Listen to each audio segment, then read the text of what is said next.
Hi friends, let me introduce myself, Advocate Shahid Ali Ansari, a practicing lawyer at High Court Bombay.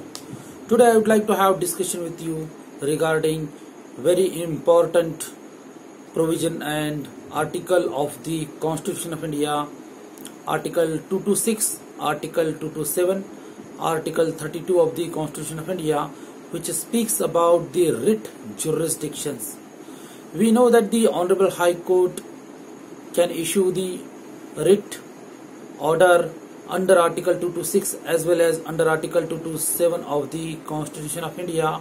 Similarly, under Article 32 of the Constitution of India, Supreme Court of country can issue the writs, directions and orders. So we should know many things connected with this, related with this, which I am going to demonstrate here before you. First of all, we should know the concept of right. A right is nothing but an interest recognized and protected under law. A right is nothing but an interest recognized and protected under law.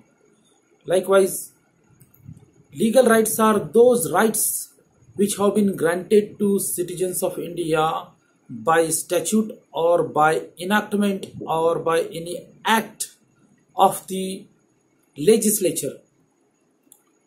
Similarly, the fundamental rights are those rights which have been granted to the citizens under part 3 of the Constitution of India, right from Article 12 to 35 of the Constitution of India. Now, the Honorable High Courts and Supreme Courts assures and guarantees the enforcement of the fundamental right as well as the legal rights. Therefore, in case of violation of the legal right or fundamental right of any persons, citizens, then they can knock the door of the court, they can get the justice, they can file a writ petitions before the Honorable High Court or before the Supreme Court of the country to get the justice. In the wording of great person Dr. Babasaheb Ambedkar, the Article 32 is the heart of the Constitution of India. What kind of rights are available under Article 32? Similar kind of rights are given to the respective Honorable High Courts under Article 226 as well as 227 of the Constitution of India.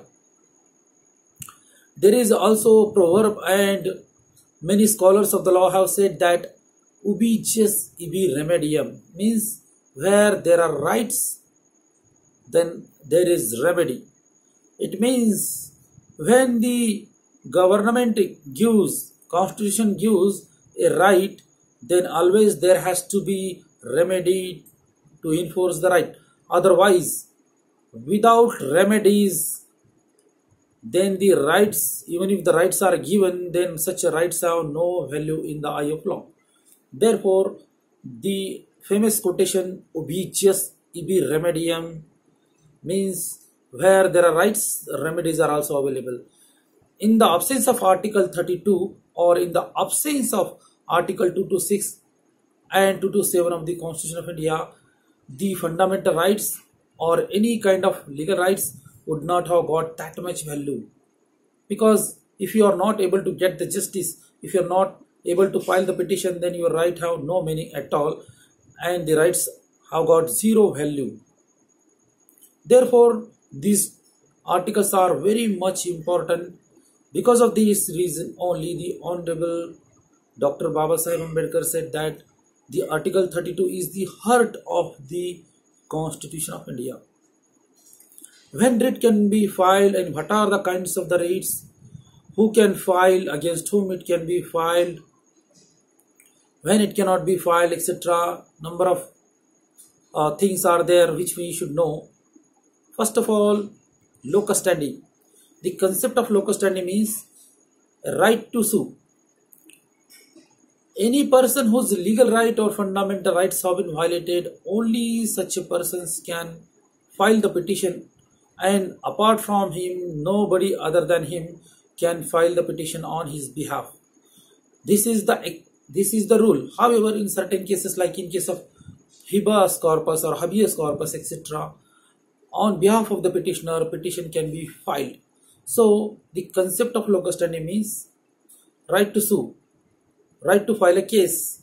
Suppose my right is violated, then only in the world I am only the person who can file the case in the court of law, and any person other than me cannot go to enforce my right. That is called locus standi. So whenever we file the petition in the court, court always asks what is your locus, what is locus standi in the case, etc. However, in case of public interest litigation, the concept of locus standi is broadened. So any public minded person from the society can file the petition on behalf of the society to enforce the violated rights, enforce the rights before the Honorable High Court. So there, in case of public interest litigation, the question of locus standi does not come into picture. There is court will not ask you, because the concept is broadened. Those poor on whose behalf petition can be filed by any public persons, like for to protect the environment, anybody can move the Honorable Supreme Court or Honorable High Court to, and can file a writ petition to get the clean, unpolluted atmosphere. Therefore, because it is called public right, public is affected, community is affected, people are affected at large. Therefore, the concept of locus standi is not applicable here. Whereas when the individual right of a person is violated, like a person has been dismissed from the service, right? Like a person has been deprived from casting his vote, or any kind of right is violated, individual right. In that case, he is the alone person who can go to the court, who can knock the door of the court, and other than him cannot go on his behalf, because he is not precluded, he is not prevented from filing the petition and to get the justice. And there is a concept of law of laches also. Suppose my right is violated today, and after 6 years, 5 years, 10 years I am coming to the court and I want to get the justice, I am filing the petition, then court will not entertain the petition on the ground of law of laches. Likewise, in case of civil matters, we file a suit. So there is a particular limitation is given, time limit is given for appeal, revision, and filing civil suit, etc. Anybody is not supposed to be dormant or sleeping for longer time. Therefore, the case has to be filed in reasonable time, required time, reasonable time, etc. Similarly, the concept of law of laches is also developed in writ jurisdiction. A person is supposed to file the case within a reasonable time, though there is no hard and fast rule, though it is not defined like a mathematic, etc., within which a particular days only a person can come. However, law of laches means he should come in a reasonable time. If my right is violated, I am coming to the court after 5 years or 10 years, etc., then court will not entertain my petition. Under the ground of law of laches, my petition will be rejected or will not be entertained at all. Now, another concept is there in the writ, law of alternate remedy. When there is an alternate remedy is available to the petitioner, like right to file appeal, right to file a revision, or any proceedings before any competent authorities, any statutory authorities, then unless that remedy is exhausted, the writ jurisdiction cannot be exercised, because the reason behind that is the high courts are already burdened, and it is not advisable to directly jump to the Honorable High Court to get the right enforced, because when alternate remedies like appeal, revision, or any proceeding is available, then that is supposed to be exhausted by the petitioner. He need to recourse that remedy first, otherwise he cannot directly come. For example, if appeal is provided before the state government or any statutory authority, or revision is provided, then unless he exhausts that, he cannot directly come to the Honorable High Court under writ jurisdiction. However, in exceptional cases, to give the justice, if fundamental rights are violated, if particular section of the law has been challenged, in that case the party directly can come to the court and can file a writ. In that case, the honorable court can entertain the writ jurisdiction, though there are remedies, alternate remedies are available. Now, what are the kinds of writs? There are, generally we have classified by virtue of the practice, by way of practice, we have classified kinds of writ. One is criminal writ, another is civil writ. Criminal writ petition and civil writ petitions. These are the broadly classification done. However, there are major 5 kinds of writ under the Constitution of India: writ of mandamus, writ of habeas corpus or habeas corpus, writ of prohibition, writ of certiorari, writ of quo warranto or quo warranto. And apart from these 5 writs, any kind of order, directions can be passed by the honorable court in the interest of justice. Any kind of order can be given to protect the rights, to do a justice, etc.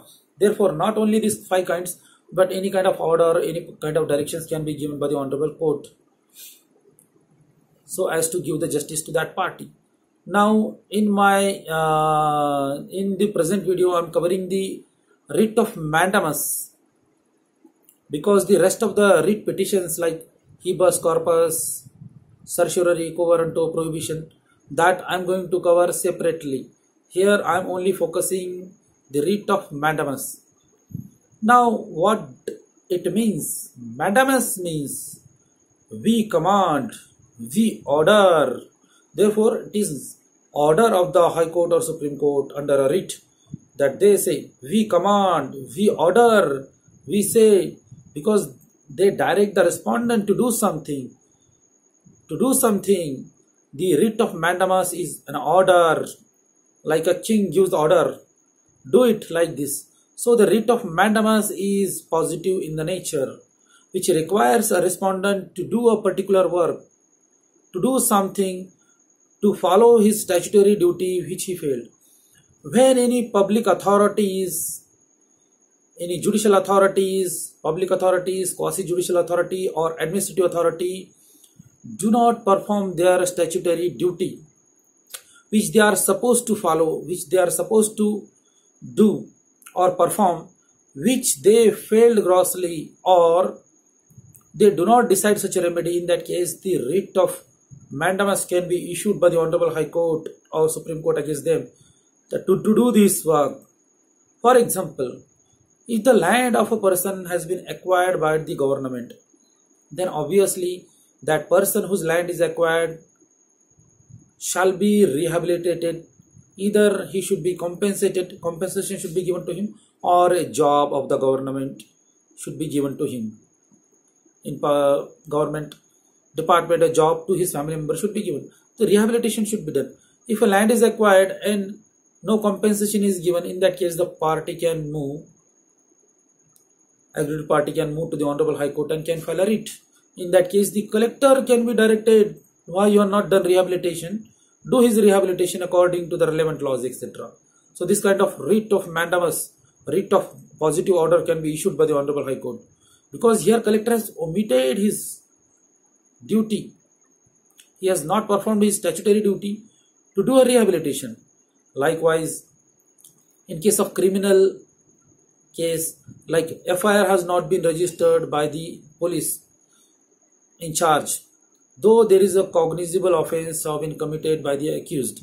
In that case, according to section 154 of the CRPC, it is mandatory duty on the police officer to register FIR, because the offence is cognizable. In that case, if he does not register FIR due to number of reasons, legal or illegal, whatever, in that case the party can file a private complaint, party can file a complaint to the commissioner or SP, or if not, then party can also go to the Honorable High Court and file a writ of mandamus before the Honorable High Court. In that case, court can give order to the inspector, register FIR. This is under writ of mandamus. Likewise, when the illegal construction is going on, or number of buildings have been constructed, or few buildings have been constructed. In that case, if anybody files a petition in the court to demolish the building, and he has already complained to the concerned authorities like municipal commissioner, etc., who did not care, who did not listen his notices and complaints and representation, etc. In that case, he can file a petition that is called writ of mandamus. He can file a writ petition, and in these cases the honorable court can issue the writ of mandamus and direct the municipal commissioner to do or demolish the buildings in pursuance of this law, particular law, etc. So this is nothing but a command of the Honorable High Court or Supreme Court, that they direct the respondent to do something. However, the writ of mandamus cannot be issued against the Honorable President of India, Honorable Governor of the particular state, etc., because they have got the privileges, they have got the immunities. Therefore, under the Constitution of India, they have got the privileges, they cannot be made as a party. Though the writ petition can be filed against the state, central government, state government, etc., because Article 12 says that defines the state, and writ can lie against the state because state is supposed to enforce the rights and can treat the people equally. If it does not, then state is accountable, state is responsible, then writ can be issued against the state, central government or state government. However, Honorable President of India, Honorable Governor cannot be made as a party in the petition because they have got the privileges. Now, writ of mandamus can also be issued by the Honorable Court to declare a particular law or particular section of the law to be unconstitutional. It is not under the writ of certiorari, but it is under the writ of mandamus only that they declare a particular section or law to be unconstitutional. And however, the legislative authorities like member of parliament and the MLAs, they cannot be given directions under writ of mandamus to make a law regarding particular subject, touching particular subject, or they cannot be seen directed by the Honorable High Court and Supreme Court under writ of mandamus to not to make a law, because making of the laws and whether making and non-making of a laws, enacting a law on particular subject is totally within the framework and the authority of the legislature only. It is their domain where the Honorable Supreme Court or High Court, that is judiciary, cannot transgress, cannot intervene.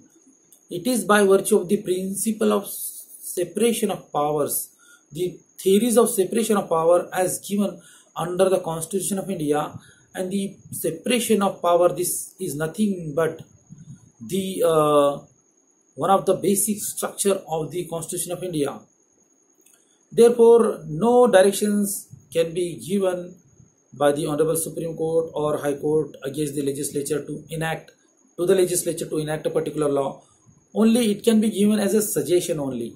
In case of non-followance of such a order, such a suggestions of the courts, honorable courts, there cannot be a contempt of court, because by virtue of the theory of separation of powers.